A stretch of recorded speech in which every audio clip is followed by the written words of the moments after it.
Everyone, welcome channel learn with ease. आज का topic है change in profit sharing ratio, change in PSR chapter 3 revision series का part 1। हम सीखेंगे कि सेक्रीफाइसिंग और गेनिंग रेशियो है क्या, इसको कैलकुलेट कैसे करते हैं, फॉर्मूला क्या है और इसे कैलकुलेट करना क्यों है, इसे कैलकुलेट करना इंपॉर्टेंट है क्यों। ये सभी कुछ सीखना समझना चाहते हो तो मेरे साथ एंड तक बने रहना, ताकि ये कॉन्सेप्ट आपका अच्छे से स्ट्रांग हो जाए और सारे डाउट्स खत्म हो जाए। अगर आप ऑनलाइन क्लासेस चाहते हो तो मुझे इस नंबर पर व्हाट्सएप कर सकते हो अपना नाम और क्लास। ऑनलाइन क्लासेस के लिए तो आपको समझ में आ गया, लेकिन अगर आप सॉल्यूशंस चाहते हो और प्रैक्टिस करना चाहते हो, डीके गोयल और टीएस ग्रेवाल बुक के सॉल्यूशन चाहते हो, तो कहाँ मिलेंगे आपको? चैनल की प्लेलिस्ट को क्लिक करो, आपको न्यू एडिशन के सॉल्यूशंस अपलोडेड मिलेंगे। कम्युनिटी सेक्शन पर क्लिक करोगे तो आपको एमसीक्यूज मिलेंगे क्विज की फॉर्मेट में, और अगर एमसीक्यूज के सॉल्यूशन चाहते हो तो वो भी है चैनल के शॉर्ट्स सेक्शन में। तो बहुत कुछ है चैनल पर, विजिट द चैनल। अच्छा लगे तो शेयर और सब्सक्राइब जरूर करना। अभी तक हमने सीखा था कि हमारी पार्टनरशिप फर्म है जिसके लिए हमने एग्रीमेंट बनाया। एग्रीमेंट हमारा वो ओरल भी हो सकता है, रिटर्न भी हो सकता है, जिसमें हमने मेंशन किए कुछ टर्म्स और कंडीशंस को, रूल्स बनाए कि हम अपने बिजनेस को कैसे करेंगे, हमारी प्रॉफिट शेयरिंग रेशियो क्या होगी, इंटरेस्ट ऑन कैपिटल चार्ज किया जाएगा या एप्रोप्रिएशन होगा, या रेट ऑफ इंटरेस्ट क्या होगा, सब कुछ आपने उसमें मेंशन किया। अब उसमें से कोई भी एक पॉइंट अगर आप चेंज करते हो तो उससे क्या होगा? पहले वाला एग्रीमेंट आपका कैंसिल माना जाएगा और नया वाला एग्रीमेंट आपका एप्लीकेबल होगा। तो इस केस में क्या पहले वाले एग्रीमेंट के साथ जो आपने बिजनेस शुरू किया था वो आपका क्या क्लोज हो जाएगा? आपको दोबारा से बिजनेस सेट करना पड़ेगा? नहीं, उस केस में आपका डिसोल्यूशन ऑफ पार्टनरशिप है, डिसोल्यूशन ऑफ फर्म नहीं है। रिकॉन्स्टिट्यूशन ऑफ पार्टनरशिप है, आप अपने पार्टनरशिप को रेनोवेट कर रहे हो। जिस तरह से हम अपने घर को रेनोवेट करते हैं, उसी तरह से हम अपने एग्रीमेंट की कुछ टर्म्स को चेंज कर रहे हैं। उस एग्रीमेंट की चेंज की वजह से हमारी पार्टनरशिप रिकॉन्स्टिट्यूट हो रही है। वो कब कब होती है? जब कोई एक नया पार्टनर ज्वाइन करेगा आपको, तो नया पार्टनर ज्वाइन करेगा तो नंबर ऑफ पार्टनर्स इंक्रीज हो जाएंगे, उसका नाम आप ऐड करोगे, उसके आने पर प्रॉफिट शेयरिंग रेशियो चेंज हो जाएगी। तो इन सभी की वजह से आपका एग्रीमेंट भी चेंज होगा। रिटायरमेंट के टाइम पर एक पार्टनर डिक्रीज हो जाएगा, उसके जाने के बाद प्रॉफिट शेयरिंग रेशियो भी डेफिनेटली चेंज हो जाएगी, और इसी तरह से डेथ ऑफ अ पार्टनर के केस में भी ऐसे ही होगा। जब कोई दो पार्टनरशिप फर्म आपस में ज्वाइन हो जाएंगी, एमलगमेट हो जाएंगी, तो क्या होगा? दोनों पार्टनरशिप फर्म के पार्टनर्स ज्वाइन हो जाएंगे, इंक्रीज हो जाएंगे number of partners, profit sharing ratio change हो जाएगी, टर्म्स एंड कंडीशंस चेंज हो जाएगी, और एंड में आ जाता है चेंज इन पीएसआर, जो कि हमारा चैप्टर है, जहां पर हम चाहते हैं कि हमारी प्रॉफिट शेयरिंग रेशियो जो हमने पहले डिसाइड की थी उसे हम चेंज कर दें। अकॉर्डिंग टू टाइम हमें कुछ चीजें चेंज करनी होती है। पहले जो प्रॉफिट शेयरिंग रेशियो थी हम उसे चेंज करना चाहते हैं आज की डेट में, तो उस केस में क्या होगा? पहले वाला एग्रीमेंट कैंसिल हो जाएगा, नया वाला एग्रीमेंट एप्लीकेबल होगा। अब इन सभी चीजों से आपकी अकाउंटिंग पर क्या इंपैक्ट आएगा, आपको कहाँ कहाँ एडजस्टमेंट करनी पड़ेगी, ये देखो। अगर आप प्रॉफिट शेयरिंग रेशियो चेंज करोगे तो जो प्रॉफिट पहले किसी को बंटता था, मान लेते हैं इक्वल रेशियो में बांटते थे, आज आप उसको डिसाइड करो कि 3:2:1 में बांटेंगे, तो सोचो जो प्रॉफिट इक्वली डिस्ट्रीब्यूट होता था, अब आप उसको 3:2:1 में बांट रहे हो, तो किसी का प्रॉफिट बढ़ेगा और किसी का घटेगा, कोई खोएगा और कोई पाएगा। तो यही जो खोना और पाना है ना, वही आपको फाइंड करना है कि किसने खोया और किसने पाया। तो determination of sacrificing ratio and gaining ratio हमें करनी पड़ेगी कि इस चेंज की वजह से किसका शेयर ऑफ प्रॉफिट घटा और किसका इंक्रीज हुआ। इसके बाद आपने गुडविल, जो कि आपने चैप्टर नंबर 2 में सीखा, उसका एप्लीकेशन आपका यहां पर आ जाएगा। जैसा कि मैंने कहा था, सेल्फ जनरेटेड गुडविल, जो कि हमें वैल्यूएशन करनी पड़ती है, कब कब? जब जब पार्टनरशिप रिकॉन्स्टिट्यूट होती है, आपको यहां पर फाइंड करना है कि इस गुडविल का इंपैक्ट क्या होगा change in profit sharing ratio की वजह से। रिजर्व्स एंड एक्युमुलेटेड प्रॉफिट, जो भी आज तक आपने प्रॉफिट अर्न किया, वो आपके प्रॉफिट्स जो आपने बैलेंस शीट में शो किए हुए हैं, उसकी अकाउंटिंग ट्रीटमेंट क्या होगी, और लास्ट में हम एसेट्स और लायबिलिटीज को इवेल्युएट करेंगे। तो ये सभी पॉइंट्स इस चैप्टर से रिलेटेड है, जो कि हम एक एक करके समझेंगे।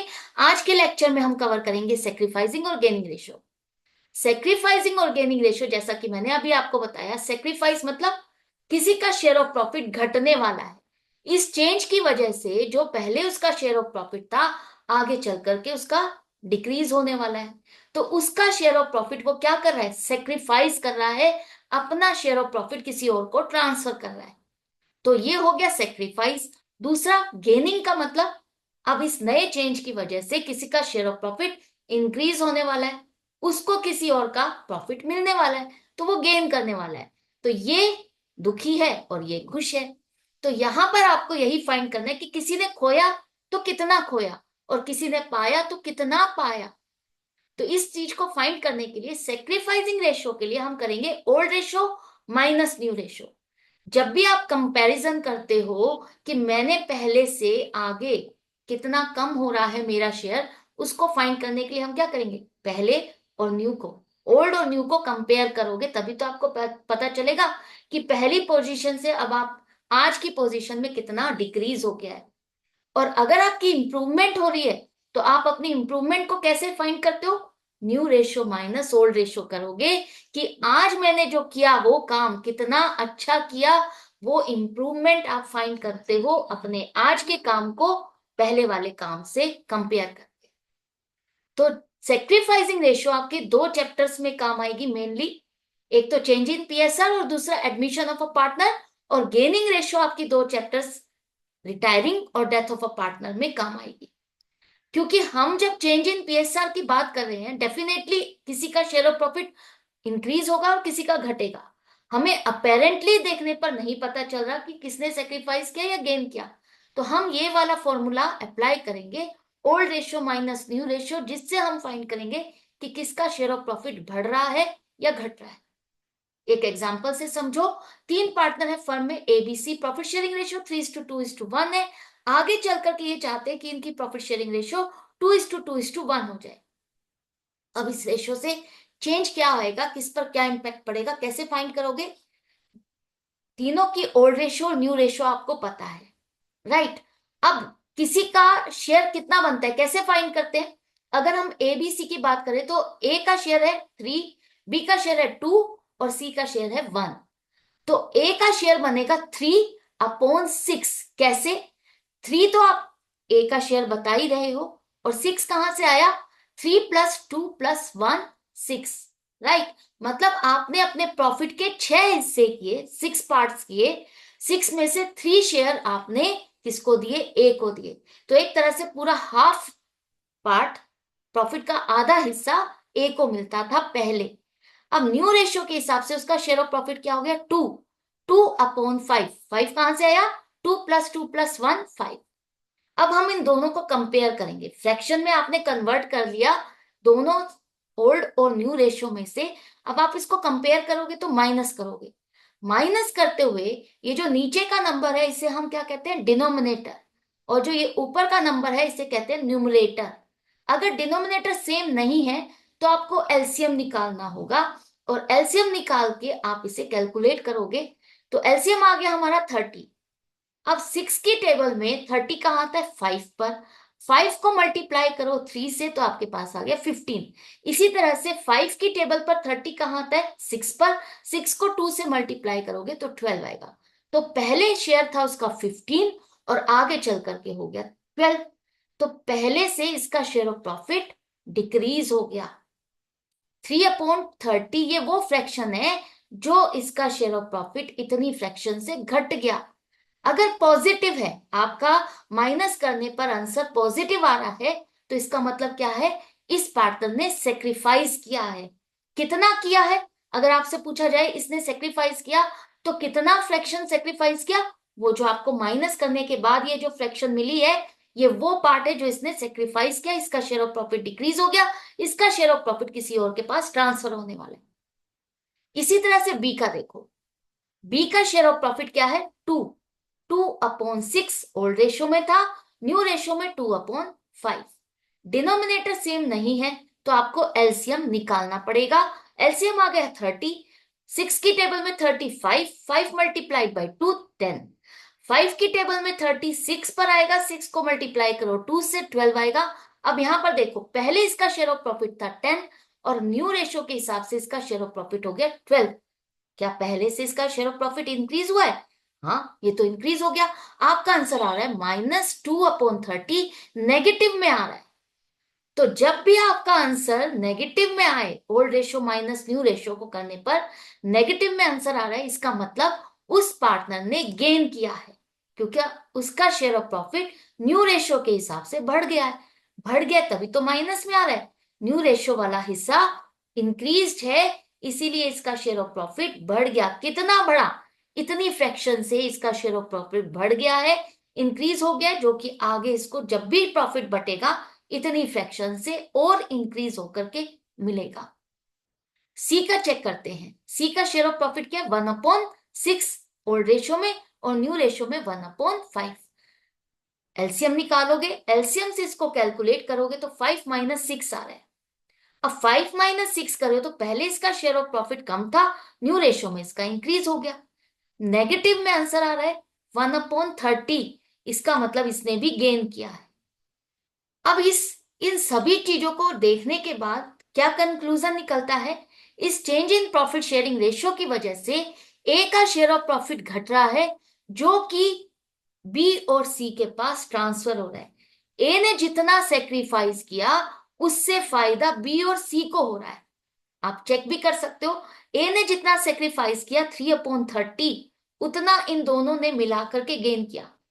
जितना एक पार्टनर सेक्रीफाइस करेगा उतने ही बाकी पार्टनर गेन करेंगे। 2/30 प्लस 1/30 अगर आप करोगे तो आंसर आएगा 3/30। जितना सेक्रीफाइस उतना ही गेन। अगर आपका सेम नहीं आ रहा, इट मीन्स आपने कैलकुलेशन में कहीं ना कहीं मिस्टेक किया, आपको चेक करना होगा। तो एक पार्टनर अगर सेक्रीफाइस कर रहा है तो वही फायदा दूसरे पार्टनर के लिए उतना ही है, सेम रहेगा। ये बात समझ में आ गई? पॉजिटिव है तो सेक्रीफाइस है, नेगेटिव है तो गेन है, राइट। अब यहां पर इसको एक क्वेश्चन के साथ समझते हैं कि इस तरह की रेशो में किस तरह के कॉम्बिनेशंस दिए जा सकते हैं। ये कॉम्बिनेशंस के केस में आप किस तरह से कैलकुलेशन करोगे, समझो। फर्स्ट केस है, जहां पर कहा है कि एग्रीमेंट के अकॉर्डिंग सी को 1/5 शेयर मिलेगा ए से। ए के शेयर ऑफ प्रॉफिट में से 1/5 शेयर और मिलेगा। शेयर फ्रॉम ए, फ्रॉम लिखा है मतलब ए के शेयर में से 1/5 शेयर सी के पास ट्रांसफर हो जाएगा। ए का शेयर ऑफ प्रॉफिट जो पहले था उसमें से 1/5 शेयर घट जाएगा, जो कि सी के पास ट्रांसफर हो जाएगा। अब देखो कैसे न्यू रेशो आएगी, क्या चेंजेस आए। सबसे पहले ओल्ड रेशो थी 5:4:1।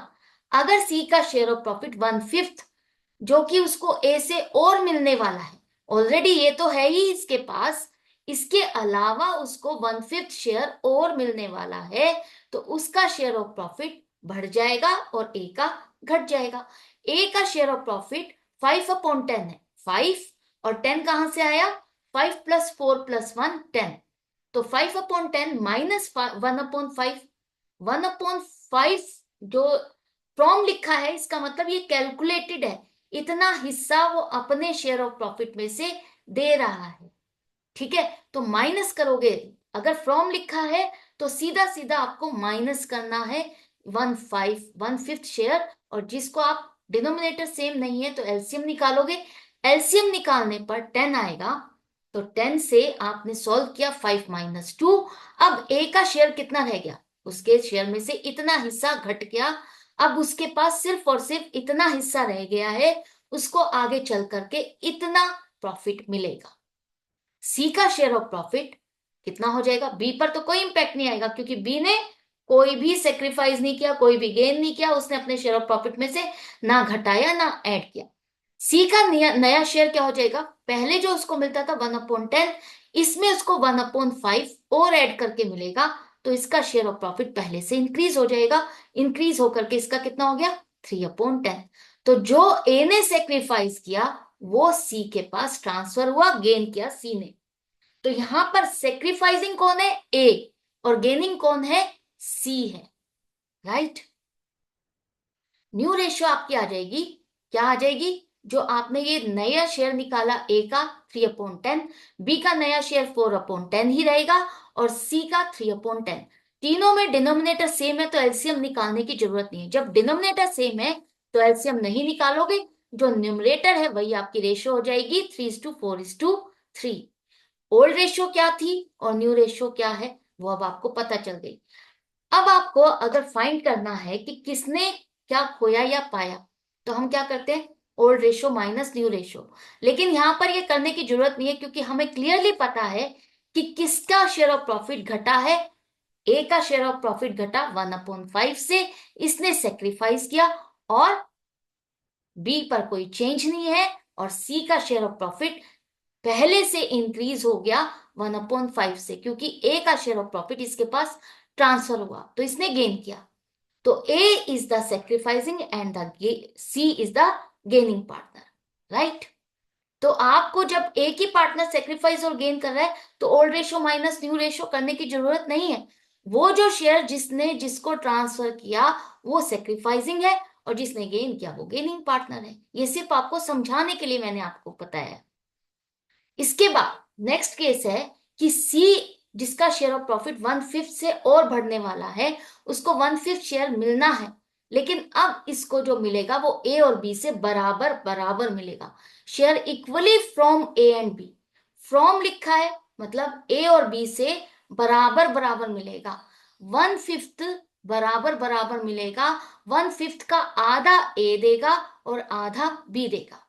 मतलब ए और बी मिलकर के कंट्रीब्यूट करेंगे सी के शेयर ऑफ प्रॉफिट में। तो पहले जो रेशियो थी 5:4:1, सी का जो शेयर है 1/5, इसको दोनों ने आपस में बांटा। किस रेशियो में? 1:1।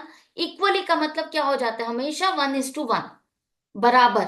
तो 1/5 का आधा ए ने भी दिया अपने शेयर ऑफ प्रॉफिट में से, और बी ने भी दिया 1/5 का आधा 1/10। तो ए का शेयर ऑफ प्रॉफिट जो पहले था 5/10, उसमें से 1/10 माइनस हो गया। अब देखो डिनोमिनेटर सेम है तो एलसीएम निकालना नहीं है, आपको सीधा सीधा न्यूमरेटर को माइनस करना है। तो न्यूमरेटर को माइनस करोगे तो क्या आएगा? 4/10। तो पहले से इसका शेयर ऑफ प्रॉफिट अब इतना रह गया। इसी तरह से बी का नया शेयर क्या हो जाएगा? 4/10 था उसका, उसने 1/10 किसको दे दिया? सी को दे दिया। तो अब उसके पास क्या रह गया? 3/10 रह गया। सी का शेयर ऑफ प्रॉफिट जो पहले 1/10 था, उसके पास अब 1/10 ए से आया और 1/10 बी से आया। तो तीनों का मिलाकर के अब इसका शेयर ऑफ प्रॉफिट क्या हो गया? 3/10। तो इस तरह से तीनों की रेशियो क्या हो गई? 4:3:3। डिनोमिनेटर सेम है तो आपको एलसीएम नहीं निकालना, सीधा सीधा लिखना है न्यूमरेटर 4:3:3। करेक्ट। अब इसमें अगर पूछा जाए सेक्रीफाइसिंग और गेनिंग रेशियो क्या है, तो गेन कौन पार्टनर कर रहा है? सी गेन कर रहा है, उसका शेयर ऑफ प्रॉफिट इंक्रीज हो रहा है। और सेक्रीफाइस किसने किया? जिसने, जिसका शेयर ऑफ प्रॉफिट घट रहा है वो सेक्रीफाइस कर रहा है। तो ए और बी ने सेक्रीफाइस किया। अब इनसे पूछा जाए कि इन दोनों की सेक्रीफाइसिंग रेशियो क्या है। अगर हमें सेक्रीफाइसिंग रेशियो निकालनी है तो आपको ये वाली फ्रैक्शन देखनी है, जो शेयर ऑफ प्रॉफिट इनका घटा, इन्होंने ट्रांसफर किया, वो इनका सेक्रीफाइस है। इस रेशियो से आप फाइंड करते हो कि कितना शेयर ऑफ प्रॉफिट घटा और किस हिसाब से इन दोनों ने कंट्रीब्यूट किया। तो यहां पर देखो सेक्रीफाइसिंग रेशियो इनकी क्या हो जाएगी? Old ratio minus new ratio करते हो तभी भी आपके पास 1/10 आएगा। किसने सेक्रीफाइस किया? ए ने इतना सेक्रीफाइस किया। बी के ऊपर 1/10, इसका भी इतना शेयर ऑफ प्रॉफिट घटा, सेक्रीफाइस किया, और सी ने गेन किया। ये तो हमें पता ही है, राइट। लेकिन सेक्रीफाइसिंग रेशियो लिखनी है तो आपको सीधा सीधा ये वाली जो फ्रैक्शन है जो इन्होंने ट्रांसफर की थी सी को, ये वाली फ्रैक्शन उठानी है और इसको आपको लेके चलना है कि सेक्रीफाइसिंग रेशियो क्या हो जाएगी? 1:1। ये जो है 1/10:1/10, जिसे हम लिखेंगे 1:1। जो फ्रैक्शन इन दोनों ने आगे ट्रांसफर की, सेक्रीफाइस की, जिसने से इनका शेयर ऑफ प्रॉफिट घटा, वही रेशियो बताई, वही फ्रैक्शन बताएगी कि किसने कितना सेक्रीफाइस किया। रेशियो बताती है कि किसने कितना सेक्रीफाइस किया, किस हिसाब से किया। पूरे शेयर ऑफ प्रॉफिट जो ट्रांसफर किया गया है उसमें किसका कितना प्रोपोर्शन घटा, कितना प्रोपोर्शन से उसने कंट्रीब्यूट किया। और ये जो फ्रैक्शन है ये बताती है कि इसने कितना शेयर ऑफ प्रॉफिट घटाया, इसका कितना घटा। तो दोनों में फर्क समझ में आया। फ्रैक्शन आपको बता रही है कितना घटा, और रेशो बता रही है कि किसने कितना कंट्रीब्यूट किया ट्रांसफर करने में गेनिंग पार्टनर के शेयर ऑफ प्रॉफिट में। राइट। अब थर्ड केस देखते हैं, जहां पर ए बी और सी चाहते हैं कि फ्यूचर में तीनों का प्रॉफिट शेयरिंग रेशियो इक्वल हो जाए। मतलब पहले जो रेशियो थी 5:4:1 ये कन्वर्ट हो जाए 1:1:1 में। अब यहां पर हमारे पास कुछ नहीं और दिया, तो हम इसको डायरेक्टली कैसे फाइंड करेंगे, old ratio minus new ratio. तो ए का पहले शेयर था 5/10, न्यू रेशियो में 1/3 हो जाएगा। 1 और 3 कैसे आया, 1+1+1 3। डिनोमिनेटर सेम नहीं है तो एलसीएम निकालोगे। एलसीएम की हेल्प से हमने सॉल्व किया, तो पहले जो शेयर था उसका ज्यादा, अब इसका कम हो गया। कितना कम हुआ, इतनी फ्रैक्शन से इसका शेयर ऑफ प्रॉफिट घट गया 5/30, जिसे हम रिड्यूस करके और भी डिवाइड करके हम क्या लिख सकते हैं, 1/6। 5 की टेबल में ही तो 30 आता है, तो 1/6 आप लिख सकते हो इसे। इसी तरह से बी का पॉजिटिव है, इसका मतलब इसने सेक्रीफाइस किया। बी का शेयर ऑफ प्रॉफिट भी पहले से क्या हुआ है, घट रहा है। न्यू ओल्ड रेशियो तो 4/10 है, न्यू रेशियो 1/3। इसका शेयर ऑफ प्रॉफिट भी पहले से घट गया, पॉजिटिव आ रहा है, इसका मतलब डिक्रीज हो रहा है। राइट। तो डिक्रीज हो रहा है 2/30, 1/15, इसने भी सेक्रीफाइस किया। अब इन दोनों ने अगर सेक्रीफाइस किया, डेफिनेटली इन दोनों का शेयर ऑफ प्रॉफिट, इसका मतलब सी के पास ट्रांसफर हो रहा है। इन दोनों ने अगर सेक्रीफाइस किया है, तो इनका सेक्रीफाइस किया हुआ पोर्शन ऑफ प्रॉफिट किसको ट्रांसफर हो रहा है, सी को हो रहा है। तो सी का शेयर ऑफ प्रॉफिट पहले था 1/10, अब हो गया 1/3। तो पहले से इसका शेयर ऑफ प्रॉफिट कितना इंक्रीज हो गया, देखो 7/30।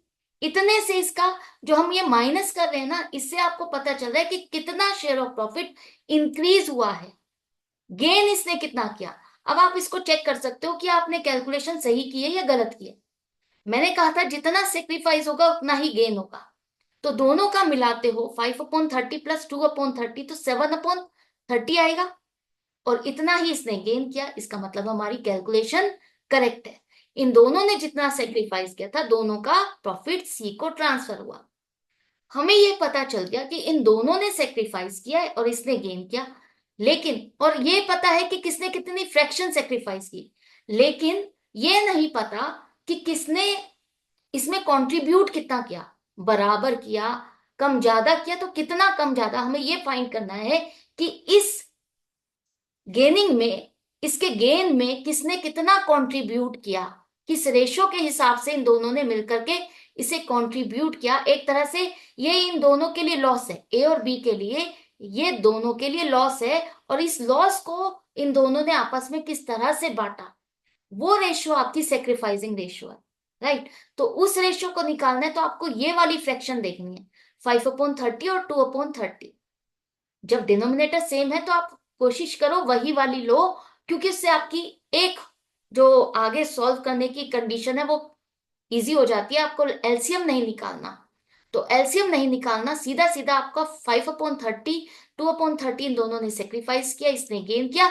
तो सेक्रीफाइसिंग रेशियो क्या हो जाएगी, 5:2। ये जो दोनों ने जितना जितना फ्रैक्शन सेक्रीफाइस किया, यही आपकी रेशो कन्वर्ट हो जाएगी 5:2, कि इन दोनों ने इस शेयर ऑफ प्रॉफिट को किस तरह से कंट्रीब्यूट किया, इस तरह से कंट्रीब्यूट किया। इसका 5/7 हिस्सा ए ने दिया और 2/7 हिस्सा बी ने दिया। राइट। दोनों में फर्क समझ में आया। सेक्रीफाइसिंग फ्रैक्शन में और रेशो में क्या फर्क है, फ्रैक्शन मतलब इतना हिस्सा उसका घट गया है, और रेशो मतलब उसने कंट्रीब्यूट किस हिसाब से किया। फोर्थ केस है। फोर्थ केस में अब यहां पर तीनों पार्टनर्स ने यहां पर क्या किया, सी का शेयर ऑफ प्रॉफिट बढ़ रहा है, और सी का शेयर ऑफ प्रॉफिट बढ़ने के केस में क्या हो रहा है, 1/10 शेयर ऑफ ए ऑफ आ गया है, अब फ्रॉम नहीं है। ध्यान से रीड करना, जो ये ऑफ और फ्रॉम है ना, इसी से ही सारा मीनिंग चेंज हो जाता है। इसी तरह से 1/2 शेयर ऑफ बी, मतलब ऑफ आ गया, तो इसका मीनिंग क्या है? इसका मतलब है ए का जो शेयर ऑफ प्रॉफिट है, ए का जो शेयर ऑफ प्रॉफिट है उसका 1/10, ए अपने शेयर ऑफ प्रॉफिट का 1/10 हिस्सा सी को ट्रांसफर कर रहा है। ए का शेयर ऑफ प्रॉफिट 5/10 है, उसको मल्टीप्लाई करोगे, ऑफ लिखा है तो मल्टीप्लाई करोगे कि इसका 1/10 हिस्सा कितना हो जाएगा, 5/100, जिसे हम 1/20 भी लिख सकते हैं। इतना हिस्सा, ये अब न्यू शेयर नहीं कह रहे हम ये फ्रैक्शन वो निकाली है जो सी को ट्रांसफर हो रही है। ए ने इतना शेयर ऑफ प्रॉफिट अपने में से सी को ट्रांसफर किया है। इसी तरह से बी का लिखा है, बी का जो शेयर ऑफ प्रॉफिट है 4/10, उसका 1/2, मतलब उसका आधा, उसके शेयर ऑफ प्रॉफिट का आधा हिस्सा वो ट्रांसफर कर रहा है किसको, सी को, तो 1/5। तो ऑफ लिखा है तो आपको मल्टीप्लाई करना है, जिस भी पार्टनर के शेयर के आगे ऑफ लिखा है इसका मतलब उसके शेयर ऑफ प्रॉफिट का इतना शेयर आपको ट्रांसफर करना है दूसरे पार्टनर को। तो यहां पर 1/20 और 1/5 सी को मिला, तो 1/10 प्लस 1/20 प्लस 1/5, तो अब सी का नया शेयर कितना बन गया, 7/20। इन दोनों का शेयर ऑफ प्रॉफिट घट गया, कितना रह गया अब घटने के बाद, तो ए का नया शेयर क्या हो जाएगा, 5/10 माइनस 1/20। फ्रॉम के केस में तो आपने डायरेक्टली माइनस किया था, लेकिन अगर ऑफ लिखा है तो पहले आप मल्टीप्लाई करके फाइंड करोगे कि इसने कितना कंट्रीब्यूट किया है, कितना शेयर ऑफ फ्रैक्शन इसका घट रहा है। वो फ्रैक्शन आपको पता चली, उसे अब आपको माइनस करना है कि इतना शेयर ऑफ प्रॉफिट इसका घट रहा है। इसे माइनस करने के बाद अब इतनी फ्रैक्शन से इसके पास प्रॉफिट बच गया। डिनोमिनेटर सेम नहीं है तो एलसीएम जरूर निकालना, एलसीएम के साथ ही आप इसे सॉल्व कर पाओगे। इसके बाद बी का शेयर भी इसी तरह से 4/10 था, इसमें से इसने 1/5 किसको ट्रांसफर कर दिया, सी को ट्रांसफर कर दिया, तो अब इसके पास शेयर ऑफ प्रॉफिट कितना रहा, 2/10, मतलब 1/5। आधा ट्रांसफर किया तो ऑब्वियसली आधा जो इसने ट्रांसफर किया आधा ही इसके पास रहा। ये समझ में आ गया। अब तीनों का न्यू शेयर आपके पास आ गया। अगर न्यू रेशियो की बात की जाती है तो हमेशा न्यू रेशियो, न्यू फ्रैक्शन के साथ ही आप न्यू रेशियो निकालोगे। तो तीनों के न्यू फ्रैक्शन है 9/20, 1/5 और 7/20। तीनों का देखो डिनोमिनेटर सेम नहीं है तो एलसीएम निकालो। एलसीएम से आप इसको सॉल्व करोगे, 20 की टेबल में 20 1 पर आएगा, 1 को मल्टीप्लाई करो 9 से 9 आ गया, 5 की टेबल में 20 आएगा, 4 से 4 को मल्टीप्लाई करो 1 से 4 आएगा, और 21 हो गया, 1 को मल्टीप्लाई करो 7 से 7 आ गया। तो नई रेशियो आपके पास आ गई 9:4:7। अब इस केस में अगर आपसे पूछा जाता है कि सेक्रीफाइस किसने किया, हमें पता है ए और बी ने किया, गेन किसने किया, सी ने किया, लेकिन अब पूछा जाएगा कि इन दोनों ने सेक्रीफाइस तो किया, लेकिन किस रेशियो में किया। जो सी का शेयर ऑफ प्रॉफिट इंक्रीज हुआ उसमें इन दोनों ने कंट्रीब्यूट किस हिसाब से किया, वो फाइंड करने के लिए आपको जो ये फ्रैक्शन मिली है इसी को ही आपको कन्वर्ट करना है रेशियो में। ये जो फ्रैक्शन है इसी को ही हम रेशियो में कन्वर्ट करेंगे। तो वही चीज है, old ratio minus new ratio करो, सिर्फ समझाने के लिए आपको बता रही हूँ कि इस तरह से हम सेक्रीफाइस निकाल रहे हैं, जो कि हमें पता ही है। गेन आपका सी ने किया 1/4, सेक्रीफाइसिंग के लिए आपका 1/20 और 1/5 आप इसे ही लोगे, तो रेशियो क्या बन जाएगी, रेशियो बन जाएगी 1:4। जब डिनोमिनेटर सेम है ना तो हम वही नंबर लेंगे 1/20 और 4/20। इस और रिड्यूस्ड वाले नंबर को नहीं लेंगे ताकि हमारी एक और एक्सरसाइज रिड्यूस हो जाए, हमारा टाइम कम कंज्यूम हो, हमें एलसीएम ना निकालना पड़े। तो 1:4 इज योर सेक्रीफाइसिंग रेशियो, मतलब सी को जो गेन हो रहा है उसमें कंट्रीब्यूट ए और बी ने मिलकर के इस हिसाब से किया, उसका 1/5 हिस्सा ए ने दिया और 4/5 हिस्सा सी ने दिया, सॉरी बी ने दिया। अगर इसको 1/4 हिस्सा गेन हो रहा है तो 1/4 का 1/5 हिस्सा इसको ए से मिला और 1/4 का 1/4 हिस्सा इसको बी से मिला है, राइट। ये अब आपने कुछ केसेस देखे कि किस तरह से कॉम्बिनेशन आ सकते हैं और आपको प्रॉफिट शेयरिंग रेशियो कैसे न्यू रेशियो कन्वर्ट करनी है, कैलकुलेट करनी है। इसके बाद अगर आ जाता है कि आपको ओल्ड रेशियो निकालनी है, न्यू रेशियो से आपको ओल्ड रेशियो तक पहुंचना है, तो कैसे निकालोगे? यहां क्वेश्चन दिया है, प्रणव, करण और रहीम, इन तीनों की profit sharing ratio is agreed ratio, are sharing profits and losses in agreed ratio, लेकिन अब वो चेंज करना चाहते हैं विद इफेक्ट फ्रॉम 1 अप्रैल 2023, जो कि रेशियो है इनकी 3:3:4। अब यहां पर to arrive at the new ratio, Rahim take 1/5 share equally from Pranav and Karan, calculate the old profit sharing ratio. मतलब रहीम को 1/5 शेयर ऑफ प्रॉफिट प्रणव और करण से बराबर बराबर मिला। मतलब 1/5 का आधा हिस्सा प्रणव ने दिया और 1/5 का आधा हिस्सा करण ने दिया। तो ये इन दोनों ने वो फ्रैक्शन है जो कंट्रीब्यूट की, सेक्रीफाइस की, राइट। ये हमारे पास ओल्ड रेशियो नहीं है लेकिन न्यू रेशियो है। अगर मुझे ओल्ड रेशियो तक पहुंचना है तो मैं क्या करूंगी? ये न्यू रेशियो तो कब आती है? जब हमने ओल्ड में से जो सेक्रीफाइस किया वो माइनस करा, तभी तो हमारे पास न्यू रेशियो आती है ना। यही करते हैं ना हम, न्यू शेयर निकालते कैसे निकालते हैं? Old ratio, old fraction minus contribute जो उसने किया, सेक्रीफाइस जो उसने किया, उसको माइनस करने के बाद आपके पास न्यू शेयर आता है। अगर मेरे पास न्यू शेयर है, उसमें मैं सेक्रीफाइस जो उसने किया उसको ऐड कर दूंगी तो मैं ओल्ड तक पहुंच जाऊंगी। तो यही आपको करना है ओल्ड शेयर को निकालने के लिए। 3/10 प्लस 1/10 जो इसने सेक्रीफाइस किया, तो हमारे पास ओल्ड शेयर आ गया प्रणव का, जो पहले उसका शेयर ऑफ प्रॉफिट था 4/10 था। इसी तरह से करण का क्या था? 3/10 प्लस 1/10 जो उसने सेक्रीफाइस किया, तो न्यू शेयर आ गया 4/10। रहीम का शेयर क्या हो जाएगा अगर ओल्ड की बात की जाए? ये तो इसका न्यू शेयर है, सबसे इन दोनों से जो जो शेयर ऑफ प्रॉफिट इसको ट्रांसफर हुआ वो प्लस होने के बाद इसका शेयर ऑफ प्रॉफिट नया ये वाला है। अगर हमें इसका ओल्ड जानना है तो जो इसने गेन किया था हम उसको माइनस कर देंगे। तो 4/10 माइनस 1/10 जो उसको प्रणव से मिला और जो करण से मिला 1/10, ये भी माइनस करोगे। डिनोमिनेटर सेम है तो 4 माइनस 1 माइनस 1 2/10 आ जाएगा आपका आंसर। अब आपने कुछ क्वेश्चंस को देखा, समझा कि हम कैसे कैलकुलेट करते हैं। अब इन सब को कैलकुलेट करने की क्या जरूरत है, क्यों इंपॉर्टेंट रहा? अब यहाँ जो पहले के हिसाब से जो हमने बिजनेस किया, उस टाइम पर जितने भी प्रॉफिट्स थे हमारे, रिजर्व्स थे हमारे, वो भी अनडिस्ट्रीब्यूटेड है। तो उसमें हिस्सा ओल्ड रेशियो के हिसाब से जो बंटना था, और अब नई रेशियो के हिसाब से अगर बांटेंगे तो वो क्या है, चेंज आ जाएगा। तो उन सभी की वजह से जो चेंज आया, किसी का जो नुकसान हो रहा है, फायदा हो रहा है, उसको जो इम्बैलेंस हो गया उसको बैलेंस करने के लिए हमें इसे कैलकुलेट करना बहुत जरूरी था। इसे और भी अच्छी तरह से आप समझ पाओगे कि इसका इम्पैक्ट कहाँ पड़ने वाला है। एक तो गुडविल की एडजस्टमेंट करते हुए, रिजर्व्स को बांटते हुए, और revaluation of assets and liabilities के टाइम पर सब जगह कैसे इम्पैक्ट आएगा, उस सब को समझने के लिए मेरे साथ नेक्स्ट पार्ट में कंटिन्यू रहना, अटैच रहना, लिंक रहना। तो मिलते हैं नेक्स्ट वीडियो में नेक्स्ट क्वेश्चन के साथ। Good bye and take care.